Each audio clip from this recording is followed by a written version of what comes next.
Good morning, everyone. I can see the room filling up very quickly. I'm Sharon Avery, the President and CEO of Toronto Foundation.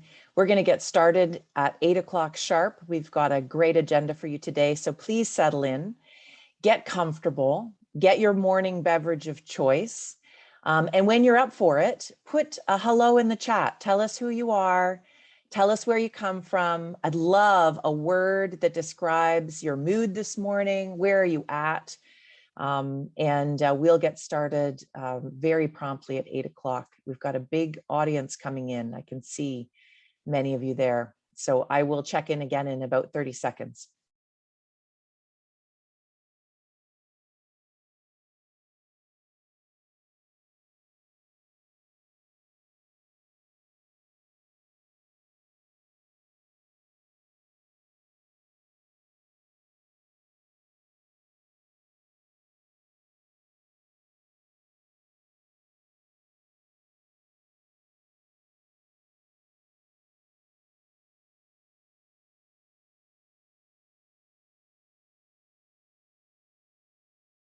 Gosh, I'm seeing so many familiar names in the chat. Welcome, welcome, friends and neighbors. We've got a big morning planned for you. I just want everyone to get settled in as I see the numbers still growing. We'll give it another few seconds before we start. I'm Sharon Avery from the Toronto Foundation. Introduce yourselves in the chat to each other. I'd love a word that says how you're feeling this morning. I know it's a little gray in Toronto today, but I'm feeling excited, daunted and excited about the conversation we're going to have today.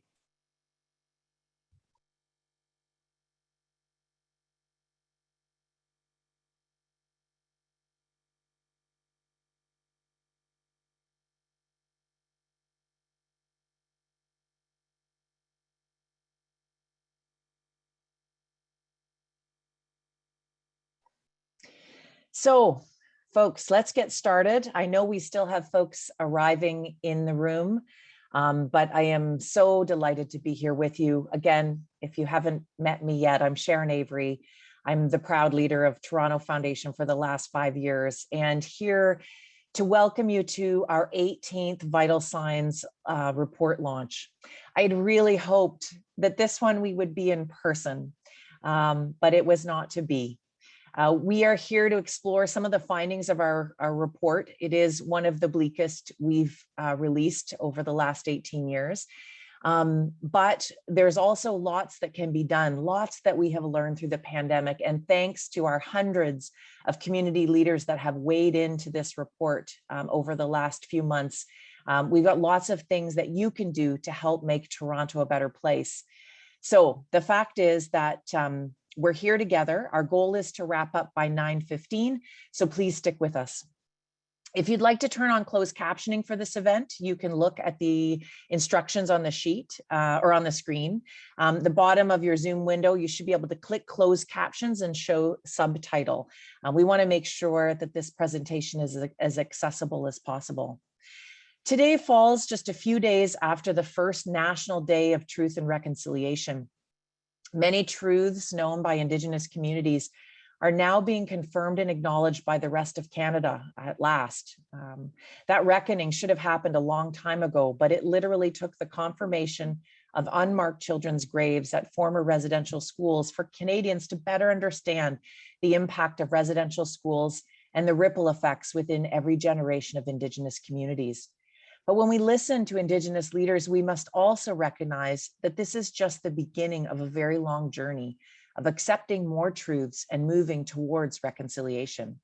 At Toronto Foundation, we're realizing that while we have been doing better, earmarking more funding, hosting educational events for funders and staff, we still have a long way to go on deepening and expanding our definition of reciprocity. Right now, most of us are on the territories of the Huron-Wendat, Anishinaabe Nation, Haudenosaunee Confederacy, and Mississaugas of the Credit First Nation. Today, the meeting place of Takaranto is still the home to over 70,000 diverse Indigenous peoples from across Turtle Island.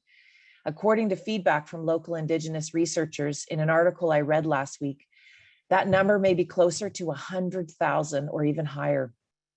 We owe it to thousands of Indigenous people in this city to do our part to further reconciliation and harness the momentum we started to build during the collective racial reckoning over the past year. Because Toronto is not well. We weren't doing well before COVID.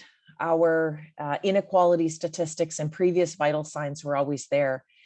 But over the last 18 months, life plummeted during the pandemic. As you know from last year's Fallout report, in many ways, things are not much better. And quite frankly, we expect to continue this way if we don't step up. I also want to clarify that it depends really on who you are in this city in terms of how well you're doing. The fact is that COVID led to the highest increase in net worth of Canadians over the last 20 years. I really need you to take that in. The last 20 years, COVID led to the highest net increase in wealth for Canadians. If you're white collar in the city like me, a homeowner, able to work from home, then though COVID may have brought loss or mental health challenges, chances are you're still financially stable. But if you're struggling pre-COVID or we're just on the brink, then you're probably experiencing a compound of stressors. Now, 1 in 4 Torontonians is struggling to make ends meet because their income just isn't enough. That's up from 1 in 5 in previous reports. I want to put that into numbers for you. That is 650,000 Torontonians. That is the population of Vancouver who are on the brink financially in this city right now. Hundreds of thousands of people are sinking to new lows of vulnerability, and many grew their wealth to all new highs at the same time. This is the inequality we've been talking about through all of our vital signs report, and it's never been more real than it is today. I'm not going to hit you with more data right now. We have a video coming up that will help summarize some of our findings, and you're going to hear from an incredible panel of experts. But I do want to point out that as all the numbers get worse, as you look at intersections, those are of our fund holders in this crowd. We've been talking about intersectionality a lot, and certainly all the organizational leaders that have joined us today know what intersectionality is, but it's worth saying again. The intersections of race, age, lower income levels, ability, and newcomer status all lead to worse numbers within this report. We also found this year that there are a few key numbers we tend to track over time, or we intend to track. Right now, we're thinking about these as precarity indicators. I've shared a few with you already, but one of the more staggering numbers is that 400,000 Torontonians are dealing with mental health challenges right now as a result of the pandemic. Mental health is a huge theme in this report, and it's tied also to some new research we've uncovered with funding thanks to Green Shield Canada when it comes to oral health. Well, it makes a lot of sense. I'm not sure that people make a direct connection to employment numbers and oral health and in turn to mental health, but you'll be able to read some of those findings in our new chapter on wellness, or in our first chapter on wellness, but also in a new report that's going to be released later this month. The author of that report is the same brilliant researcher behind our vital signs report, Steve Eyre, and I want to take a moment just to thank him for all his hard work on another immensely comprehensive report this year. I also want to thank the 300 nonprofit sector staff who completed our survey or sat in on an interview to help us access data, but also solutions, and you're going to hear from a few of them today. One leader's words have really stuck with us this year. When we launched the Fallout report this time last year, Agapi Gisezi, Executive Director for the Center for Young Black Professionals, spoke passionately about overdue change. Those words are up on the screen for each of you to read, but for anyone who isn't able to see that slide right now, I'll share her thoughts with you. Agapi asked us, to how many more generations are we going to promise equity? If we do not act now, we never will. Well, it's hard to capture that passion online on Zoom. I want you to really think about those words. Think this spring and re-engage with that energy and sense of dedication to doing something to advance racial and social justice. I want each of you to listen today and then to think about one thing you can do to play your part. We are keen on action here at Toronto Foundation, and we want you to act with us. We all have something to bring. I'm looking forward to a bold and brave conversation. There might be moments where some of us feel our power and privilege, maybe feel some discomfort and a need to reflect, but we welcome those moments. We know that that is where growth and change start to happen. I will remind everyone that we want to keep this safe and respectful discussion. We've invited our panelists here to talk about all the hard work they are doing, so please be mindful of that when typing your questions in the chat. So to kick off our conversation this morning and to add more context, we're going to start with a video summarizing some of Toronto's Vital Signs Report findings. Let's take a look.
Now it's my pleasure to introduce today's moderator, Janelle Hinds. Janelle is trained as an engineer and has a passion for entrepreneurship, having started several tech initiatives, including nonprofit organization Helping Hands. Helping Hands helps youth find meaningful volunteer and leadership opportunities. It currently serves close to 200 students a year. Over to you, Janelle, and thank you for being here. Thank you so much, Sharon. I'm very excited to be here with everyone. I've been following the release of vital sign reports over the past few years, and to be invited to be a part of this year's launch is pretty special to me. So today I have a couple questions for the panel, but as we're chatting, please pop your questions into the chat and we'll be trying to get to them closer to the end. So let's start off with our panel. This morning, we're joined by Schiffer, the Executive Director of Native Child and Family Services of Toronto, Liza Arnason, founder and chair of Chaire Foundation for Black Canadians with Disabilities, and Asante Haughton, the co-founder of Reach Out Response Network and peer development and training manager at Stella's Place. I'm going to start off by asking you guys a question just to give the opportunity for everyone else to kind of find out a little bit about the organizations that are represented in. You can also see the URLs that will be placed in the chat. So my first question is this: tell us about the purpose of your organization and who you are supporting. And I'll get started off with Jeffrey. Thanks so much. I just want to start by thanking Sharon for acknowledging the territory and starting off in a good way. I'm really happy to be here with all of our panelists. So Native Child and Family Services of Toronto was founded in the mid-80s by a group of grassroots community members and elders and knowledge keepers right here in the city of Toronto, who at that time recognized that there wasn't an Indigenous organization in Toronto specifically focused on supporting children and families through the legacy of colonization and residential schooling and mainstream child welfare. So we started as a prevention agency for our first 20 years, delivering a lot of family and child and youth supports. And in 2004 also took on a child welfare mandate. And so we are supporting some of the most vulnerable Indigenous folks in the city of Toronto. Over the last 30 years plus, we've grown to be an agency that today has about 350 staff working across about 20 different locations, supporting about 8,000 unique individuals across the city of Toronto. And I should say that that number jumped exponentially over 2020. We were sitting at about 7,000. We have jumped to 8,000. That is an indicator of the acute increase in need within the Indigenous community across the city of Toronto. And I know we'll talk a little bit about that later. So I'll just stop there and say Chimigwech. Thank you. Thanks, Jeffrey. Over to you, Liza, for a quick summary of the purpose of Chaire Foundation.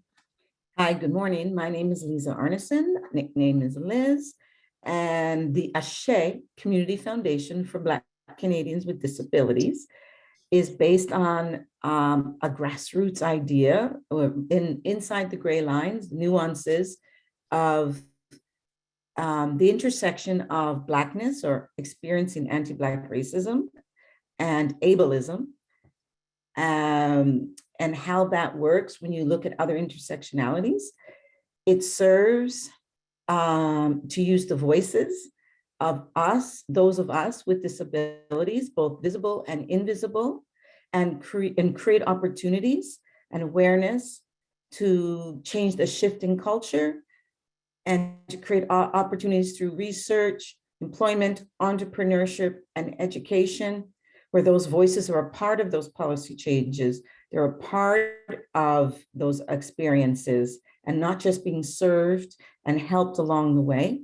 The other big aim of the Chaire Community Foundation is to create a hub, a national hub, an online hub, and an app.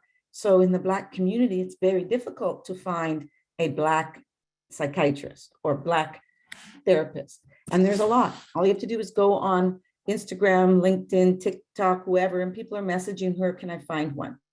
So we just want to be the hub of collecting all those and maintaining the up-to-date knowledge on disabilities, so the Black community as well can continue the great work that they do. And those that understand Blackness also understand the intersections. Thank you. Thank you. I'm gonna have to connect with you after to get that. Yeah, we need it myself. But over to you, Asante. Morning, everybody.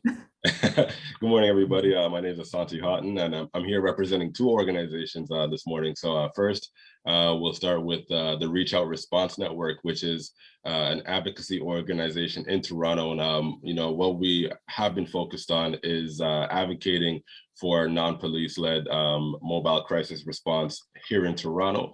I think we've done a pretty good job of advocacy and gathering folks, and now we are supporting the city in the implementation or the development and the implementation and the rollout of these new non-police-led mobile intervention pilots that we're going to be seeing in the near future. Also representing Stella's Place, which is a youth mental health organization in downtown Toronto, serving young people aged 16 to 29. We are a service hub offering a wide variety of services. With our, I think the premise is that, wellness isn't just about, going to therapy and taking the medication. It's about helping young people really find and find themselves or rebuild parts of their lives that might have been impacted by their mental health challenges, and really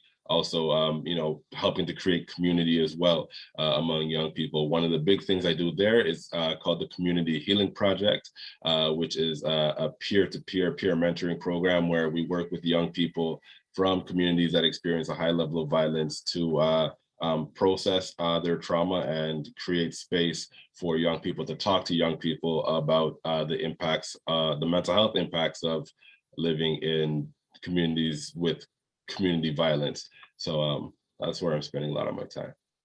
Thank you all. You guys are doing such important and I think really urgent work right now. And pretty sure that the Vital Signs will agree with the work that you guys are doing. What I would love to kind of know about is, how are the people that you are serving doing right now? So maybe in a quick about 2 minutes, if you can tell us about them, maybe tell a story. And I'll get started with Liza. Hi. Well, it's a very interesting question because a lot of people have assumed that persons with disabilities are doing much better during COVID because they can work from home. Those are specifically types of disabilities that working from home is an advantage. We want you to start to look at the whole diaspora of disabilities and how they intersect with each other, including mental health, because we have physical, chronic. So what we want, sorry, I forgot my train of thought. No. Just more around kind of how are people that you are serving kind of doing right now? Welcome to disability. As one with disability, sometimes the memory is a little short. So you know how they're doing? They are struggling to find medical care. If they didn't have doctors before, because remember, we at the beginning, Sharon talked about the experiences of people with jobs, with money, etc. They do have that access. But we're talking about those before COVID, who basically didn't have very, very frequent contact anyways. And now during COVID, you can't see your psychiatrist. How do you talk to your psychiatrist over the phone? Or when you newly get diagnosed, and now you have to have a phone call conversation about your past trauma in the community. That's missing. The whole part of the whole person is missing. Also, they haven't been able to access physiotherapy, chiropractor, any pain management. There was emergency appointments, but they are limited. So when people feel that the well-being of persons with disabilities increase because they could work from home, there's a bias in there saying them themselves were working. There's people on long-term disability. There's people on ODSP. There's people that are working at McDonald's, trying to make, because we know that persons with disabilities, including Black people and persons who are Indigenous, experience a greater amount of the social determinants of health, which impact their lives. So we need to think back. We used to really think in those shoes. If they didn't have work every day on Zoom, who are they talking to? They might already have mental health issues. They don't have anybody to go to appointments. There's no group work. They have to sit on a Zoom, and they may not have high-speed internet, which is a really large issue for people in lower social economic conditions. We're privileged to have the resources to have the best internet processes, or maybe your employer is paying for it. Sure. So when you ask how they're doing, yes, some with disabilities are able to do more virtually at home. But guess what? Those were all asked for accommodations in the past, and most of them were denied. And we find it very curious that when able-bodied people need the accommodation, it's made.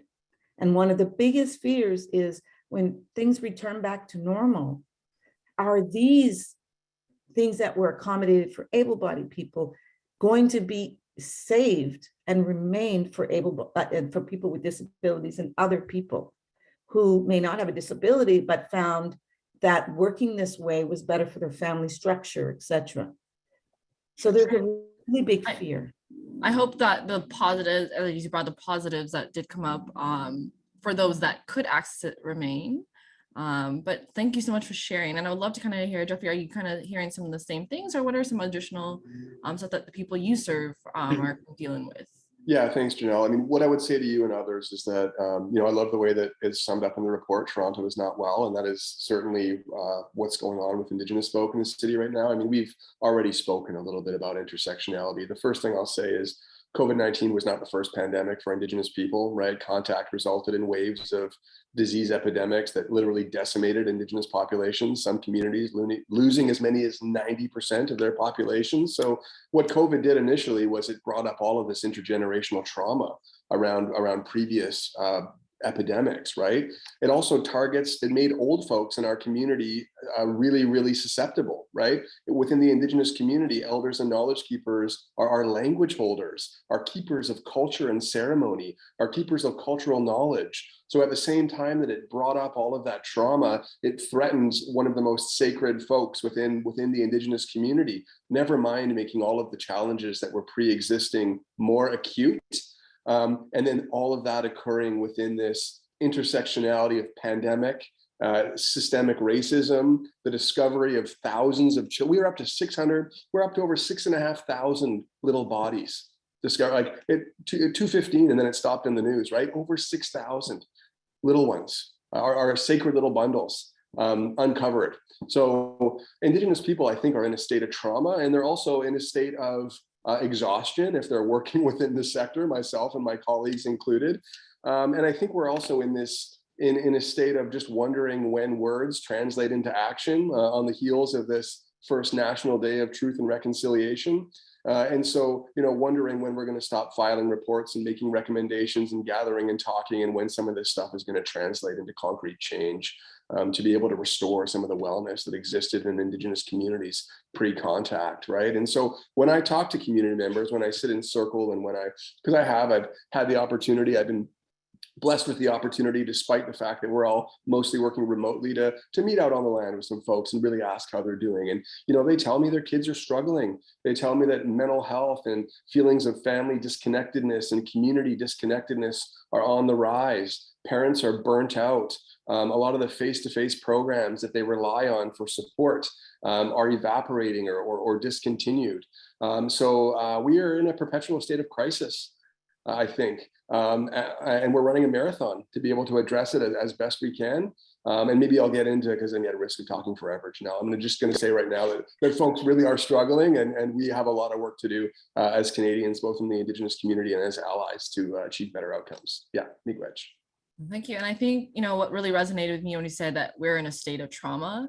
So at Helping Hands, we work with youth, primarily Black and newcomer youth, and helping them engage in their community. But I remember Blackout Tuesdays. That was the day that everyone on Instagram, after the death of George Floyd, kind of had these Black, squares. And it was, for me, one of the most traumatizing days, because that day, my phone did not stop ringing for support. And I could not keep up with the phone calls, just phone calls, far more for text messages. I just like messages on Instagram and messages on Slack from youth. And it just really makes me think that sometimes, you know, people are so busy and not realizing that other people are living through this trauma every single day and trying to survive at the same time.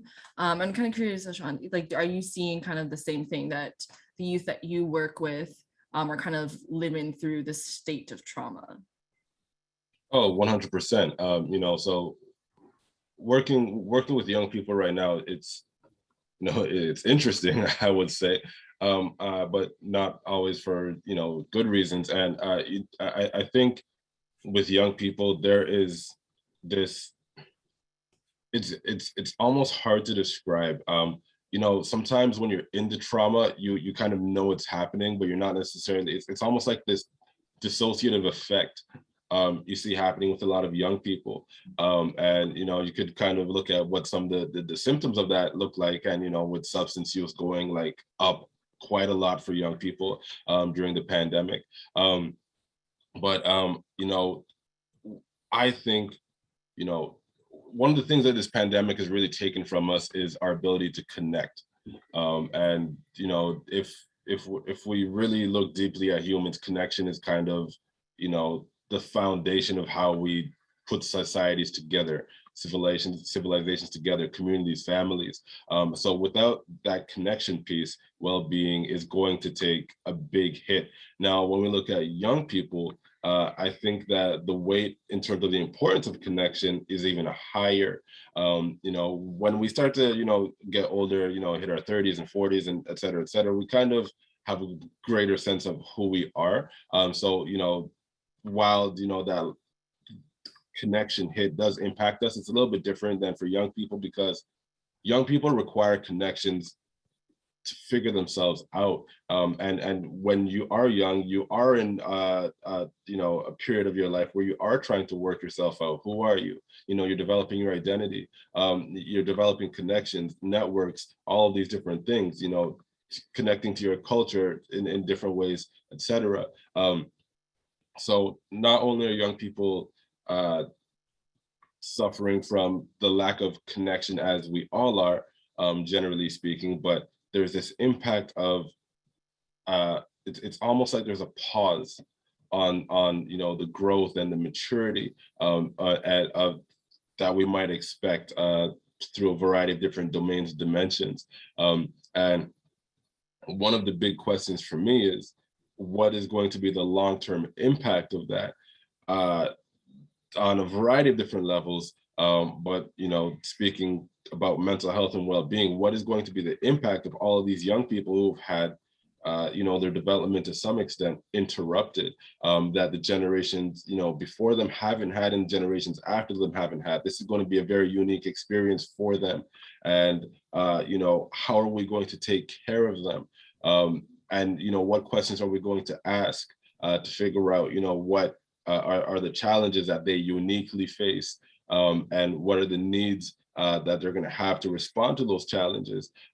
So I think it's important for us to really think deeply about how we are going to approach, you know, this problem that's going to arrive on our doorstep when, you know, we start to go back to some sort of normalcy, and then people start to emerge with all the things that have surfaced for them during the pandemic.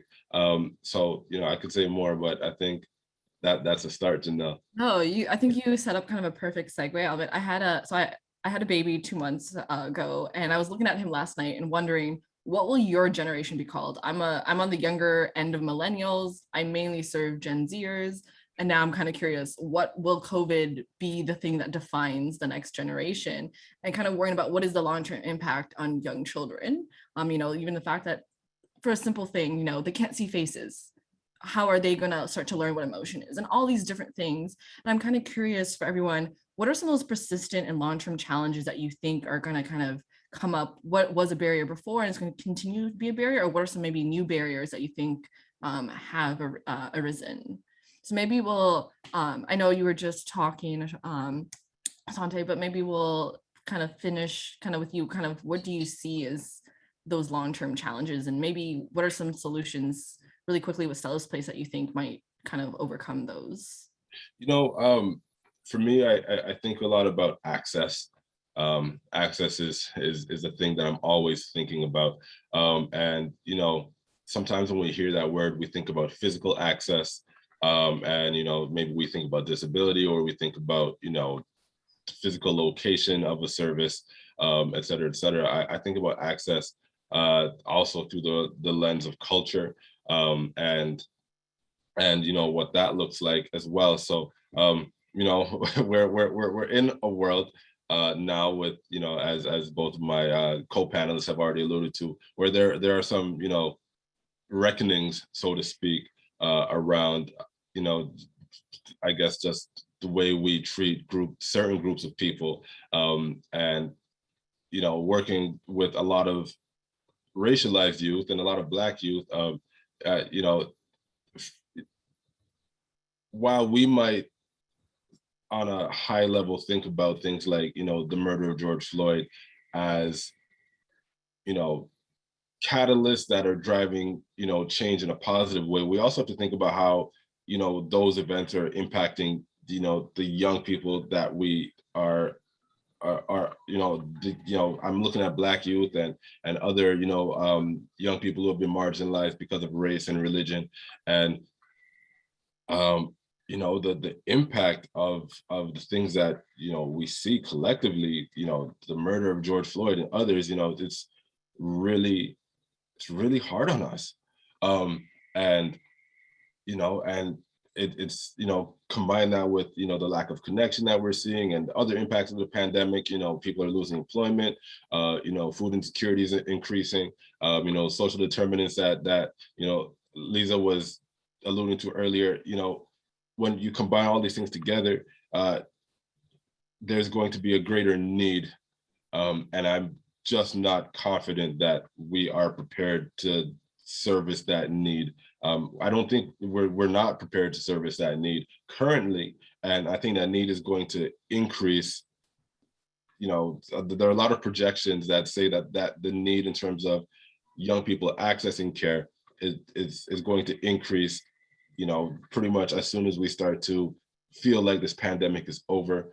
Things will surface, and you know, people now, I think young people are very motivated more than probably any other group of people to actually go out there and try to get help. So what is going to happen when we have more young people trying to access services than we have services to provide for them? That is a thing, you know, big concern of mine and many people in the industry. We're gonna have to figure out a way to handle it. Yeah, I don't say, before I started helping Hands, I used to work at CAMH in youth mental health, and definitely have seen a huge increase in them recognizing that they need support. And it's even why at Helping Hands we created a mental health guide to provide different resources across Toronto and the greater Toronto region of support. And I'm just so worried that they're not going to be able to keep up with everything. And I'm kind of for Jeffrey, kind of what do you see as some of the long-term impacts on Indigenous peoples that you support? Yeah, so I mean, I think this hits different generations within the population differently. So you just mentioned a little one, you know, being welcomed into the world. Congratulations, by the way. I've recently met children born within the context of COVID that have never met another child physically, that have never gone to daycare, that have never, you know, participated in many of the human interactions that we know are critical to human development, right? I've been having lots of conversations with folks at Sick Kids Hospital, for example, because we've been doing some work with them outside. We know that the new generation right now that's being born that haven't had a lot of opportunities that, you know, people that are a little better off can still provide, are going to be facing developmental delays. We know that there's a whole generation of children across Toronto that had an entire year of school plus disrupted, right? And that they are not going to be able to catch up because they don't have the resources at home or in their communities. So we're going to see a whole generation of children with physiological, emotional, and mental and spiritual deficits that they are going to carry with them moving forward. I like to talk about this as compounded deficits. The deficits were always there. They were like seashells on the beach that had been covered in sand, right? COVID was this giant wave that crashed and washed all that sand away, and we could see them all perfectly, right? So we now know that, and that's what's led to some really important conversations about the prevalence of systemic racism in every major Canadian institution, our unwillingness to really address reconciliation in action-oriented ways. So I think community members are going to be facing a lot of compounded deficits related to all of the deficit-based statistics that we use to describe Indigenous people, whether it's homelessness or underemployment or undereducation or mental health or substance abuse or intergenerational trauma, all of that stuff. At the same time, we have a system that, and all of us as Canadians have witnessed major problems in the systems in which we operate. And when I say systems, I just mean the way our communities function, our municipalities, our legislation, right? But we didn't build back better. We didn't. Instead, we engaged in this process of like wild corporate buyouts and like supporting the and that's why when we see this report, we see the wealth gap just got mad. Like the billionaires got loaded, and Indigenous folk that didn't have a lot of money are squished more and more. The biggest barrier I see, really, on a macro level, is the continued tolerance by community members of that inability to address inequity and address reconciliation. And we all need to ask ourselves as Canadians, whether we're Indigenous or an ally or a racialized community member, or regardless of where we come from, whether or not we are here to simply replicate the status quo and continue to move that forward and tinker around the edges and hand out food cards, right? Or if we're here to innovate and demand better, right? In meaningful, sustained relationships with our city councillors and our members of parliament and organizational leaders and grassroots groups and foundations and philanthropists, right? I think all of us collectively need to demand better. And sometimes I think our own inaction is one of the biggest barriers. Our own collective inaction is one of the biggest barriers to actually being the change that we want to see. Yeah. Right. I want to come back to you at the end about that. Right now, for Liza, kind of really quickly, obviously we know that people with disabilities, especially the intersections you're working with, have been dealing with a lot of barriers, but kind of what do you see as maybe a new long-term barrier that has come up with due to COVID? I think I kind of explained it in the other thing when it comes to medical. So if we look at medical, Asante's talked a lot about the person as a whole, and Jeffrey talked about the intergenerational trauma, which also impacts persons with disabilities in a very big way, because even in themselves and the history of disability in this country, as it's tied to colonialism and capitalism, is the value of persons with disabilities and is value based on the amount of work they can do and how they can do it and produce. It's not about the individual. So we stem from the very beginning of still knocking at that door, trying to get people to value and respect the work that we do. And when we are involved, very interesting, one of the biggest barriers for me is where the money goes. When we are supporting these initiatives, or, as we're building ourselves into a better place, do we look at where the money goes and who makes the decision on who gets which money? Do we consider that even when we apply for funding proposals for our organization working with disabilities, that, or if you're a person with disabilities, you have to go through organizations that are funded by government or not-for-profits that work with disabilities, but there's no mandate that what percentage of them have to be persons with disabilities. So you have people who are getting resources to support and work with us on whatever we need help with, building community, understanding how to work with our disabilities, figuring out how to plan for after COVID, because there's a lot of back medical appointments back. I don't even know where I am in this world anymore. I'm lost. And our disabilities are very intersectional. People keep saying response, people have more mental health because of COVID. People with mental health, mental disease, mental illness, people with chronic illnesses, all those people, it has exacerbated those conditions in themselves. Pain levels have gone up. And so one of the biggest things that I'm so concerned about is where this conversation is going to go now that things go back to normal. Are we going back to that norm where persons with disabilities weren't included in those conversations and they're still being served? I hope not. I hope that there'll be a new change in thinking as we move into this new stage of, reconciliation, working on ourselves, becoming a better Toronto. Can we give back the power and the respect and the dignity to persons with disabilities? Sure. No, and I think one thing that I kind of heard from you is that kind of, maybe as a whole society isn't even recognizing these problems. I don't know if anyone's ever seen the pictures, especially like in Brazil, where you can see like, the very clear poor neighborhood and like a clear line in the rich neighborhood. And I feel like in Toronto, we don't have that clear line. So people don't tend to recognize those that are suffering. So hopefully there's ways that we can kind of have that visual for ourselves. What is this, who is suffering and how can we help them? I'm going to take a pause right now. Sorry, Janelle, I want to be very clear is how we help them is allowing their voices into that process so they can tell us how to help them. If anything changes during this whole thing, we need to start listening to not just my voice, other voices that have not been in these conversations. That means if there are organizations that are doing this specific work, make sure that those organizations have people who they say they serve, but have those communities in them, whether it's Black, Indigenous, persons with disability, gender, trans.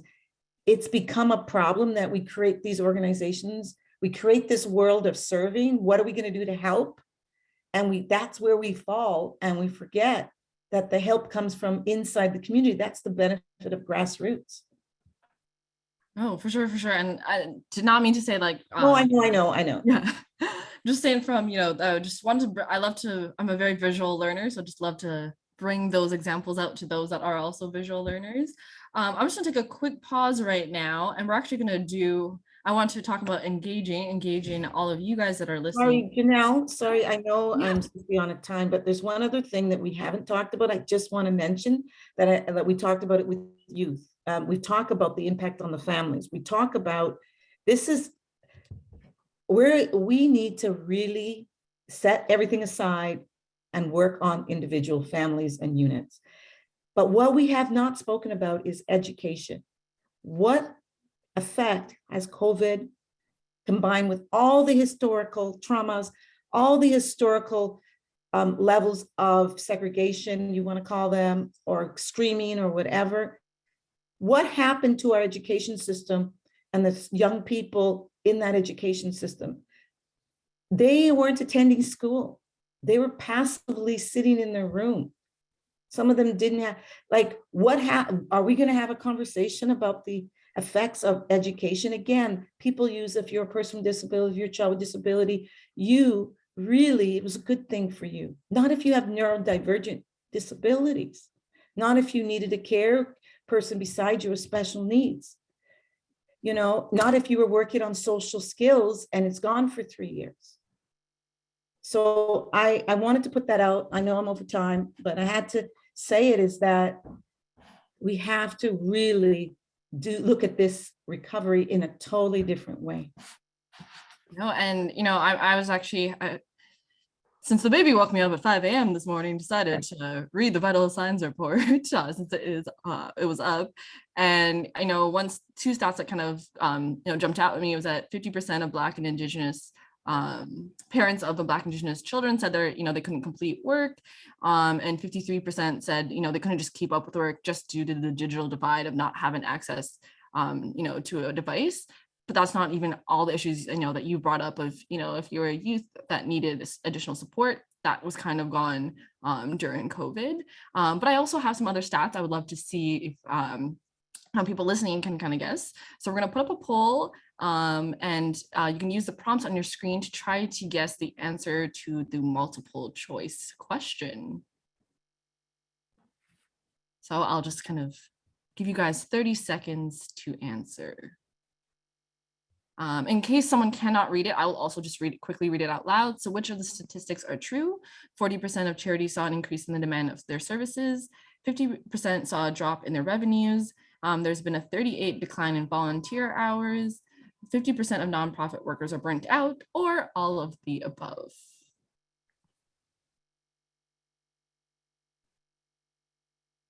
And in the meantime, just to remind people that if you have any questions for the panel, please feel free to drop it in the chat.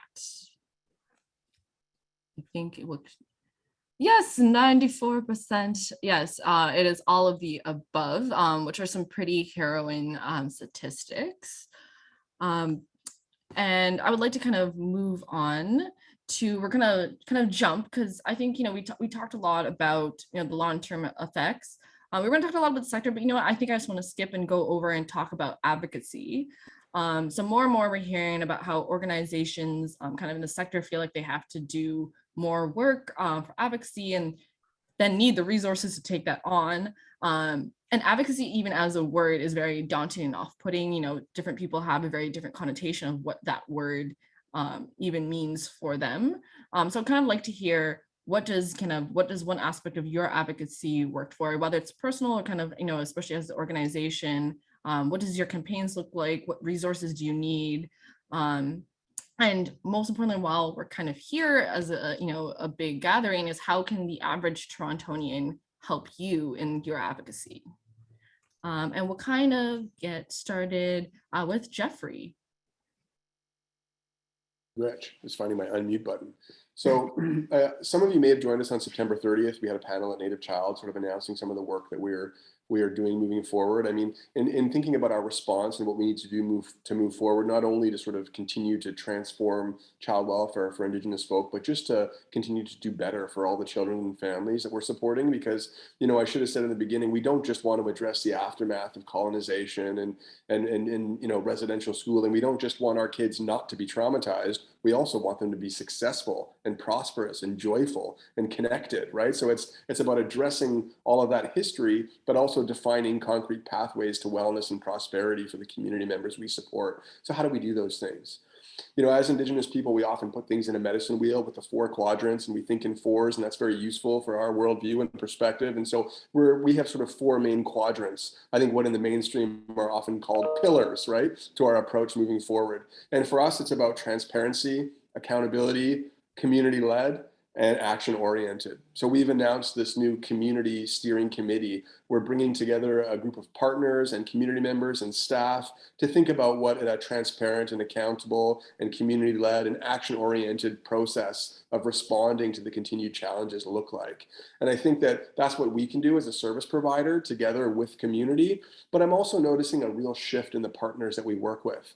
I'm noticing a shift in city staff at the City of Toronto, and our partners at the province, even at the folks we work with on the federal level, where government and other large organizations are actually wanting to support advocacy in new ways. Asante talked about the importance of relationship for youth and for people. I also think that we need a new form of advocacy that doesn't just include nonprofits doing all of the heavy lifting ourselves, right? Because these are systemic issues. We're talking about broad, intersectional, systemic issues. We need champions of change in all places to be able to move this forward in a good way. So we're really focused on finding individuals, and this is something everyone can do, whether you're a school teacher or a public servant or whatever. I think about our recent partnership with the Toronto Zoo, for example, where we were approached by an amazing institution that wanted to do better, with a phenomenal leader that said, how do we as the Toronto Zoo support Indigenous people and organizations?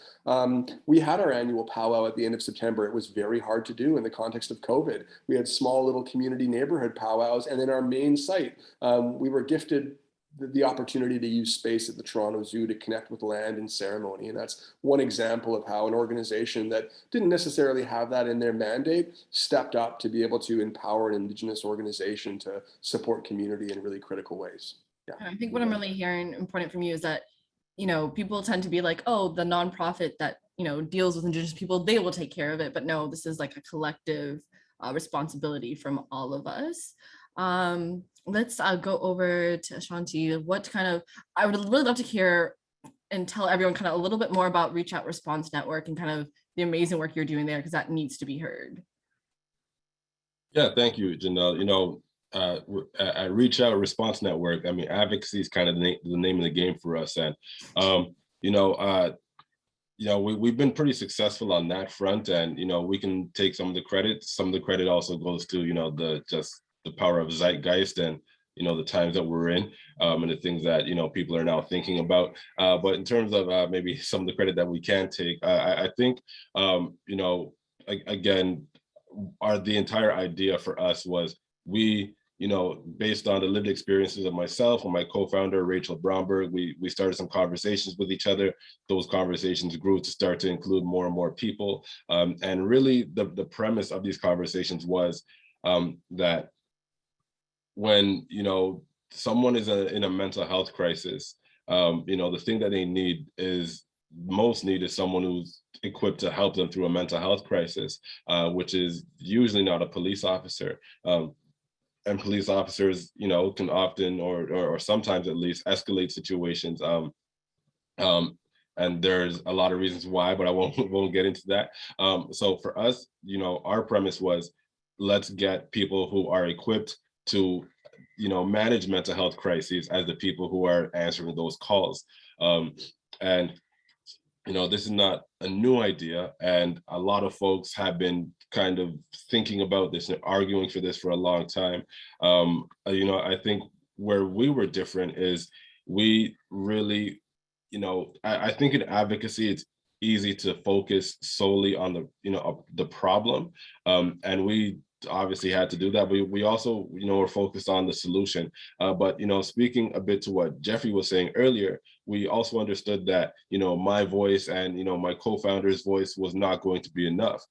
You know, we needed the voices of many. And so essentially, you know, before anyone even knew who we were, we said, we're going to try our best to engage as many people, just regular folks, you know, community members as possible about this issue. And then we're going to also try to engage as many politicians as possible about this issue, and as many people who have, you know, some influence in this sphere about this issue. But it really started with the community first.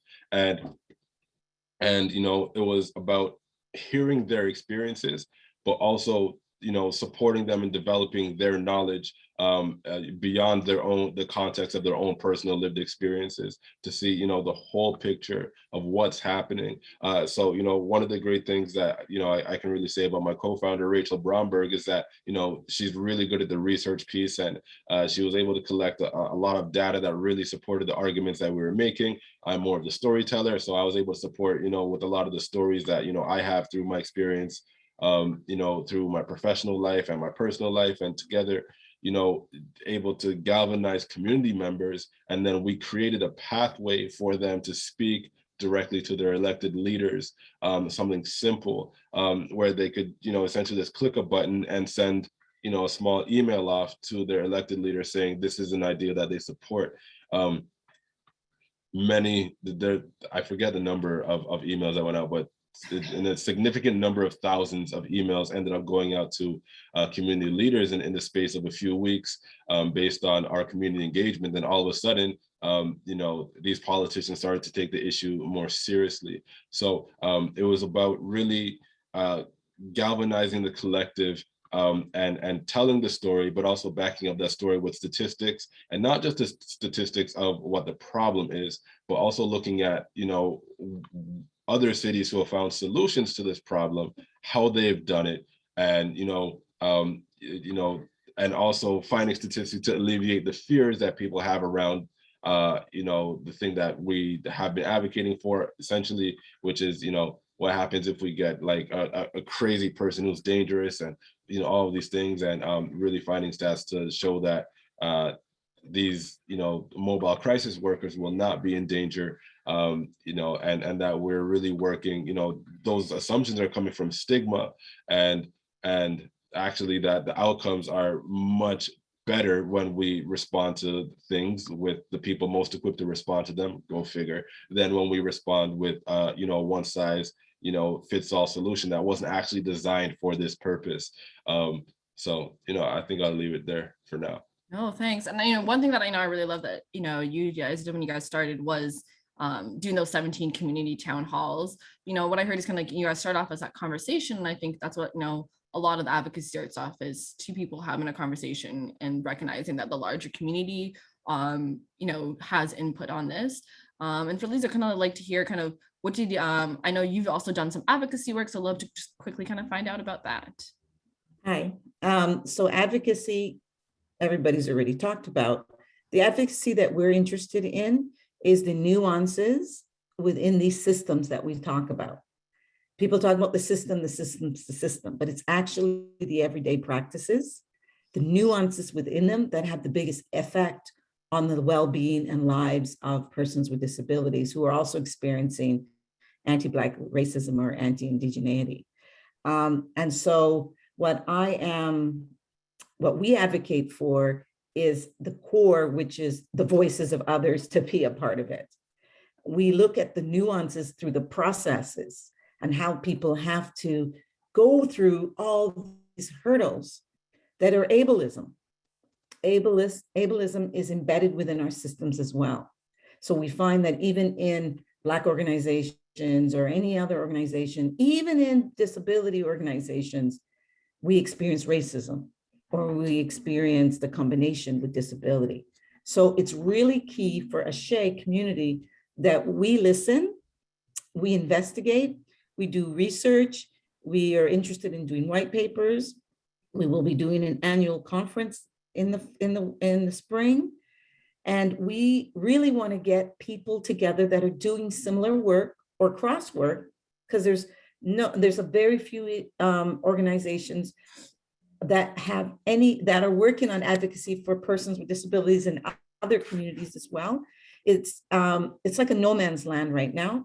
And so we advocate for those stories, those voices, and those little subtle nuances of all those people who have been silenced or who have been stigmatized, or really even the conversation, Black and disability is an invisible group within our community.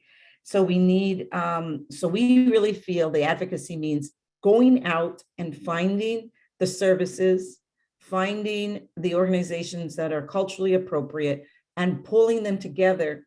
So people with disabilities who either want to disclose or don't want to disclose, or don't want anybody, don't even want a diagnosis, so they avoid it. We want an organization and advocacy that we can put all that information for them, and they have the power, they have the capacity to follow up and make choices for themselves instead of sitting in somebody's office and the person telling you what they know is best for you. That is what we do as an advocacy. That's the hub. The research and policy is the nuances. And then when it comes to the other things that we do, we also want to do national committees. We started with the youth that work for us. Again, Asante, you talk very much about youth. All they need is an opportunity to be heard, ask what they need to succeed, and given them the money and the resources to do it. And they suggested it. And our summer students, primarily with disabilities, put on a Black Student Success Summit this in August. And they advocated for themselves. They talked and brought in people that would show them how to be accommodated in the school system, understanding disabilities and the limitations and what works best for certain types of limitations.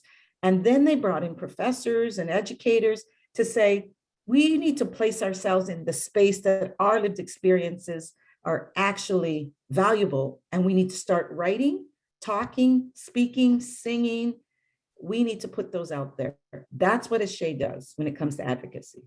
Awesome, thank you. And I think what I've heard is different, like 3 really creative approaches. I'll quickly share my example. So when I first started with Helping Hands, I actually went to, I remember Eden Center and some other malls, and I would just stop high school students and ask them questions to make sure that I wasn't getting the trauma of a single story, that it wasn't just my experience and the students in my high school. And quick background for Helping Hands, how it started was recognizing that my peers are really struggling to figure out where to find meaningful volunteer opportunities. So I kind of went around, and when I started recognizing just what a huge pattern this was, I then turned that into starting to talk to different politicians, both at the provincial, local, municipal, so I both hit I'm also from Brampton, so I hit Brampton, I hit Toronto, and really just tried to talk to politicians, make sure like, what are you guys doing to engage young people and pushing them on it. So I think this is really creative ways that everyone can figure out for an issue area that you care about. How can you be creative in both making sure that you understand the issues and also then advocating for change within that and using your privilege. I am very privileged that I get invited to speak at events, and I use every single opportunity that I have to make sure that I get across a message. And talking about getting across a message, I have one final question for the panel. In the meantime, please do drop any questions in the chat. So we're going to close off with some takeaways from everyone. I really love to always leave not saying on a positive, like whether it's a positive note, but rather just something that everyone could walk away and be like, I got something out of spending your morning with us. So what's kind of one thing that you think that, everyone plays different roles in society? How can we as neighbors, constituents, volunteers, or donors, how do we help people leverage that power? And, everyone on here, we have internet access, everyone has some sort of privilege right now. How can we take advantage of the privilege everybody has to, move issues forward for people in Toronto? Maybe we'll get started with Jeffrey, just one quick 1 minute answers. Really quick. So, Murray Sinclair famously said, education got us into this mess, education will get us out. So I think really learning about the issues and understanding them is important. That's why truth precedes reconciliation. The second, I think, is simply not talking and learning about this stuff, but being action oriented about it, building relationships with, nonprofits, community members, folks in government and elsewhere that lead to concrete change through volunteering and other actions that you can take on a daily basis. Thanks. And Liza? You're on mute. Jeffrey, I've been following you and Asante, and we're all saying the same thing, and we're all working with different communities. I want to say that if you've listened to the things that we've experienced with our members and people that we're working with, that this is it. We have to do things very differently. We have to change the structures, and we have to be prepared for that uncomfortable conversation, like Sharon talked about at the very beginning. And if we actually have these conversations together, like we are right now, that we'll find all those areas that we were successful in, and we'll be able to take those successes and build on those successes while we fight or warrior on to our aims. I always give a special shout out to all those everyday warriors that aren't on this screen today, that are living their lives the best they can, don't have the privilege, but I always shout out the everyday warriors. We appreciate you, we see you, and we would love for funding and supports so we can bring you into these arenas. Sure, and over to you to wrap it up. Yeah, thank you.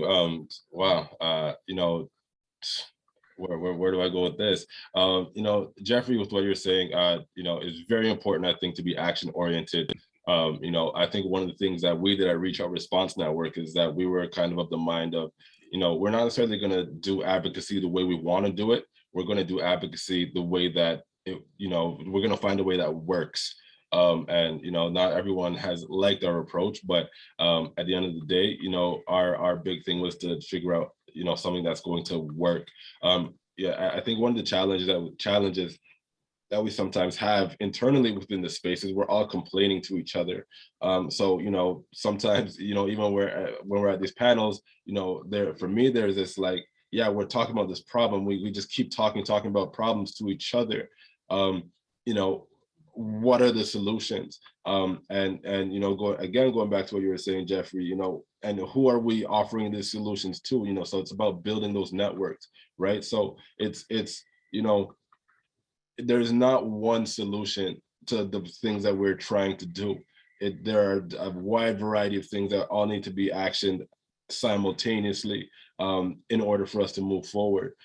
Whether those things are, building collective knowledge within community members to make all of us more equipped to advocate, or whether that's also, educating and those who we need, the gatekeepers, and who have the power, and building networks with them, which was a huge part of our work with the Reach Out Response Network. So for me, as we talk about, how do we start to get, to galvanize, all of the people and also work toward a solution, I think that it's very important for us to think about the why of why this any problem is important, not just to the people experiencing the problem, but for all of us, and to be able to communicate that why to a large variety of different people, but then also to develop solutions together and communicate why those solutions are good solutions or the right solutions, and to back those each parts of this process up, not just with the stories, but also the data and the vision, and looking forward at what we want to build that is different than what we have today. So in a nutshell, I think those things are important, but galvanizing the people, communicating the information, why something is important for us to all be thinking about, and why a solution or many solutions, why we need to go down that path, and to just try to share the space to have the conversations, create the connections, network, and really use our voice and our power, which we have quite a lot of, more than we think we do, and to use that voice and that power to vote with our feet and with our votes, and to make sure that we get the things that we need and that we want. Thank you so much. And I'll say kind of the one change that I'll kind of push people to do is reimagining philanthropy. So I'm a started grassroots group, nonprofit, not charitable status, and trying to get donations is really difficult due to the structure that unfortunately the government has set up. But that doesn't stop us. Toronto Community Foundation is a great example with the Black and Indigenous Fund of figuring out ways to support grassroots groups. So I kind of encourage everyone to reach out to Toronto Community Foundation, find out what are ways that you can actually try to donate, or even if you don't donate, how do you volunteer and figure out grassroots groups. So I know there's the Good to Give guide. So I really encourage you guys to try to push for it, push for that. The Senate, I know, recently went through the charitable, some changes to the Charity Act, and I really hope that they expand and push that forward. I think we'll have time for one question. I'm just trying to quickly look. So how are funders determining where their money goes? If they're using the same criteria they've always used, then underserved communities will never continue to receive grants. Not exactly sure what that is, but kind of maybe does one person want to just jump in and maybe address that comment / question? I mean, I would say that we have some community leaders in this space. I don't know if Valerie Grimmertree is still here from Children's Aid Foundation of Canada, but we certainly have philanthropic leaders in this space. Sharon Avery is another obvious example of people in the community that are bringing these types of conversations to philanthropists to challenge them around where they're putting their dollars, and to widen their thoughts and perspectives and relationships, and better understand how we decolonize philanthropy, what equity and reconciliation looks like within the context of giving. I think that there's people in this virtual room that know a lot more about this than I do. I would say we're at the beginning of this journey, and we have a lot more work to do, but we certainly have some champions within this space. Yeah. For sure. I want to make sure that everyone gets to their mornings. So I'm going to throw it over to Sharon. Again, I just want to say thank you, and maybe let the panelists just say our last thanks for you guys spending your mornings with us, and kind of talking about how we can come together and really try to make change here in this great city of Toronto. So thank you so much. Thank you, Janelle. What a thoughtful, engaging conversation you just led, with lots of your own live experience to play. And congratulations on the baby. I'm sitting here thinking 2 months, I couldn't even have shown up with my hair done for this conversation. Jeffrey, Liza, Asante, thank you so much for your for your passion, for sticking with us, for your honesty, your directness, for your actions. I'm hoping this is what inspires this audience to act as well. I love, Jeffrey, your idea of us all being champions. Liza, the idea that We need to listen to the voices. We need to put other voices forward. It's utterly essential, and it has been Toronto Foundation's own reckoning. You know, community foundations have a long tradition of being white-led, top-down, old-fashioned, colonized Jeffrey institutions, and certainly we are trying to change that. You're being involved here today, Asante, with your bold ideas and your great advocacy work is part of that journey, but it isn't the end. We recognize we have a long way to go. We encourage folks to please read the report. Please read it. I know it's long, but it is worth it. And it's they've designed it in digestible chapters. You could do one a day for the next week and really engage with your city and start to truly see the intersections. It is filled with opportunities, ideas, action points for everybody in Toronto, not just sector leaders, not just donors, but everyone has something to bring to this conversation. And so please take a look at it. We will be circulating that link as well as our Good to Give guide. I see lots of questions in the chat. Who can I give to? And I want to just stress this point. Why do we always need tax receipts? Sure, if it's a multi-million-dollar gift, I kind of understand that. But for support to grassroots organizations, why is a tax receipt? We've kind of got hung up on this systematically as necessary. And so in our Black and Indigenous Futures Fund Good to Give guide, you will see recommendations for organizations that won't give you a tax receipt, but it's okay. You now know, and you've met Janelle today, that you're doing great work. So please, I want to sort of end with a quote that has really deeply moved us over the last few months. And as we think about what this vital sign is meant to do, it is from the author, Arundhati Roy. We found this very inspiring, and it's how I will finish today.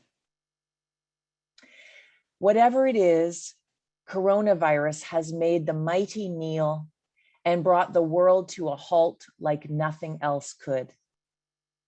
Our minds are still racing back and forth, longing for a return to normality, trying to stitch our future to our past and refusing to acknowledge the rupture. But the rupture exists. And in the midst of this terrible despair, it offers us a chance to rethink the doomsday machine we have built for ourselves. Nothing could be worse than a return to normality. Historically, pandemics have forced humans to break with the past and imagine their world anew. This one is no different. It is a portal, a gateway between one world and the next. We can choose to walk through it, dragging the carcasses of our prejudice and hatred, our avarice, our data banks and dead ideas, our dead rivers and smoky skies behind us. Or we can walk through lightly with little luggage, ready to imagine another world and ready to fight for it. Thank you all for joining us today. I dearly hope to see you all in person soon. Stay well. Stay well.